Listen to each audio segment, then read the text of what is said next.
안녕하세요. SANGMUGTV입니다. 여러분, 혹시 이런 생각 해보신 적 있으세요? 화재가 났을 때 소방시설은 전기로 작동하잖아요. 그런데 화재가 나면 전기가 끊기지 않나요? 정확히 짚으셨습니다. 바로 이 문제를 해결하기 위해 존재하는 것이 오늘 다룰 주제입니다. 소방시설용 비상전원 수전 설비. 오늘 영상에서는 이 생소한 이름의 설비가 도대체 뭔지, 왜 필요한지, 그리고 어떤 기준으로 설치해야 하는지를 감리원 현장 경험을 바탕으로 쉽고 재미있게 풀어드리겠습니다. 영상 끝까지 보시면 건축물 전기실이나 수변전실 앞을 지날 때 저게 그거구나 하고 딱 이해되실 겁니다. 자, 시작합니다. 챕터 1 기초 개념 잡기. 비상전원이란 무엇인가?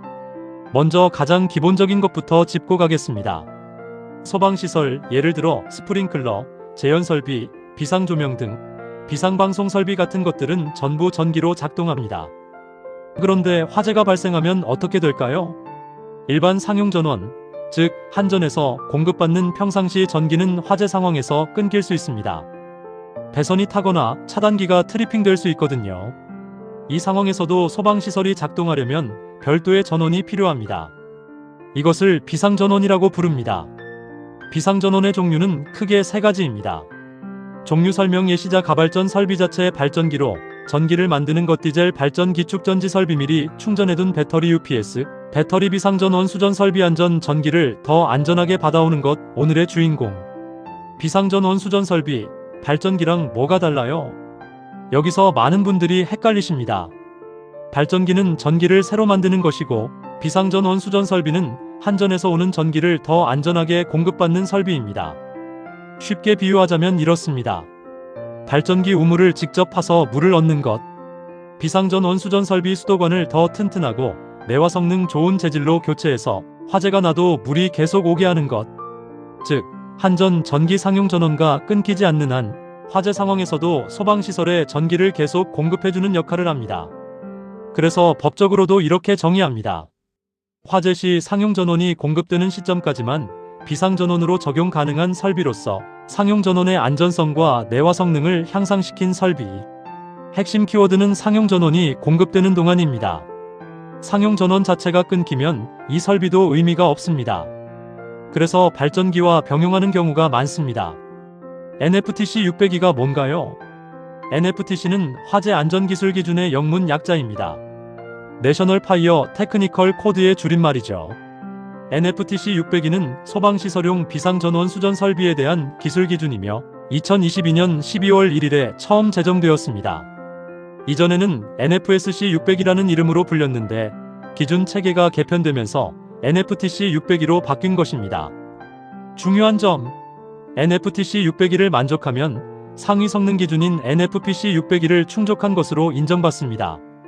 쉽게 말해 기술 기준을 맞추면 성능 기준도 OK라는 뜻입니다. 챕터 2 용어 완전 정복. 실무에서 꼭 알아야 할 핵심 용어들. 기준에 나오는 용어들이 처음엔 굉장히 낯설게 느껴지실 겁니다. 하나씩 쉽게 정리해드리겠습니다. 소방회로 vs 일반회로. 소방회로 소방시설 스프링클러, 제연설비 등의 전기를 공급하는 전기회로. 일반회로 에어컨, 조명, 엘리베이터처럼 일반 설비에 전기를 공급하는 회로. 이 두 가지 회로를 반드시 분리해야 합니다. 일반 회로에서 문제가 생겨도 소방 회로에는 영향이 없어야 하기 때문입니다. 배전반 vs 분전반. 헷갈리시는 분이 정말 많습니다. 이렇게 기억하세요. 배전반 한전에서 직접 전기를 받아서 분전반으로 넘겨주는 큰 박스. 분전반 배전반에서 받은 전기를 각 부하장비에 나눠주는 작은 박스. 아파트로 비유하면 배전반은 아파트 지하의 큰 전기실, 분전반은 각 층 복도의 작은 전기함 같은 개념입니다. 그리고 이 각각은 다시 두 종류로 나뉩니다. 구분 공용전용 배전반 공용 배전반 소방 일반 겸용전용 배전반 소방 전용 분전반 공용 분전반 소방 일반 겸용전용 분전반 소방 전용. 전용이 당연히 더 안전하겠죠? 하지만 비용도 더 들기 때문에 기준에서 허용하는 범위 내에서 공용도 사용할 수 있습니다. 수전설비, 변전설비. 수전설비 한전에서 전기를 공급받는 첫 번째 관문. 계기용 변성기와 주차단기 등으로 구성. 변전 설비 전압을 변환하는 변압기 트랜스포머와 부속 장치. 쉽게 말하면 수전 설비는 전기를 받아들이는 관문, 변전 설비는 전압을 바꾸는 곳입니다. 큐비클 큐비컬형. 실무에서 정말 자주 보시게 됩니다. 큐비클이란 수전 설비나 변전 설비를 금속 외함에 넣어 보호하는 방식입니다. 큐비클도 두 종류입니다. 전용 큐비클 소방회로만 담당, 공용 큐비클 소방회로 일반회로 겸용. 방화구획형 vs 5구획 개방형. 방화구획형 수전 설비를 건축물 내부에 방화구획된 별도 공간에 설치. 5구획 개방형 건물 옥상이나 공지에 울타리를 치고 그 안에 설치. 건물 외부에 변압기가 담긴 금속 울타리 본 적 있으시죠? 그게 바로 5구획 개방형입니다. 챕터 3 핵심 기술 기준 마이너스 인입선부터 시작하자. 2.1 인입선 및 인입구 배선. 인입선이란 한전전기 사업자에서 우리 건물로 전기가 들어오는 선입니다. 마치 수도관이 외부에서 건물 안으로 들어오는 것처럼요. 기준에서는 두 가지를 요구합니다. 인입선 화재가 발생하더라도 손상받지 않도록 설치. 인입구 배선 반드시 내화 배선으로 설치. 내화 배선이란 화재 시 일정 시간 보통 30분 1시간 이상 불에 타지 않고 전기를 공급할 수 있는 특수 배선입니다. 일반 전선과는 다르게 특수 피복이나 내화 처리가 되어 있습니다. 기준에서는 내화 배선의 구체적인 방법을 NFTC 100 이용 내소화 전 설비 기술 기준의 표를 따르도록 하고 있습니다. 챕터 4 고압 특별고압 수전의 경우 2.2 특별고압 또는 고압으로 수전하는 경우 대형 건물, 공장, 백화점 같은 곳은 일반 가정처럼 220B나 380B로 전기를 받지 않습니다. 수만 볼트비의 고압 또는 특별고압으로 전기를 받아서 건물 내에서 낮은 전압으로 변환합니다. 이런 건물의 비상전원 수전 설비는 반드시 세 가지 형태 중 하나로 설치해야 합니다. 방화구획형, 5구획 개방형, 큐비클형. 각각의 공통 조건부터 먼저 보겠습니다. 공통 핵심 조건 4가지. 조건 1. 전용 방화구획 내에 설치. 소방시설용 전기 설비는 다른 설비와 분리된 방화구획 안에 설치해야 합니다. 화재가 다른 구역에서 났을 때 영향을 받지 않기 위해서입니다. 조건 2. 소방회로 배선과 일반 회로 배선의 분리. 두 가지 방법이 있습니다. 방법 A. 불연성 격벽으로 물리적으로 완전히 분리. 방법 B. 격벽이 없더라도 두 배선 간격을 15cm 이상 이격. 감리 현장 팁. 실제 현장에서 가장 많이 지적되는 부분입니다. 시공 후 배선 간격이 15cm 미만인 경우가 종종 있습니다. 감리할 때 반드시 줄자로 실측 확인하세요. 조건 3. 일반회로 사고 시 소방회로에 영향 없을 것. 일반 조명이나 에어컨 배선에서 합선이나 누전이 발생해도 소방시설 전원은 끊기지 않아야 합니다. 이것이 핵심입니다. 조건 4. 소방시설용 표시. 소방회로용 개폐기와 과전류 차단기에는 반드시 소방시설용이라는 표시를 해야 합니다. 나중에 유지관리할 때 일반회로와 혼동하지 않기 위해서입니다. 5구획 개방형 추가 기준.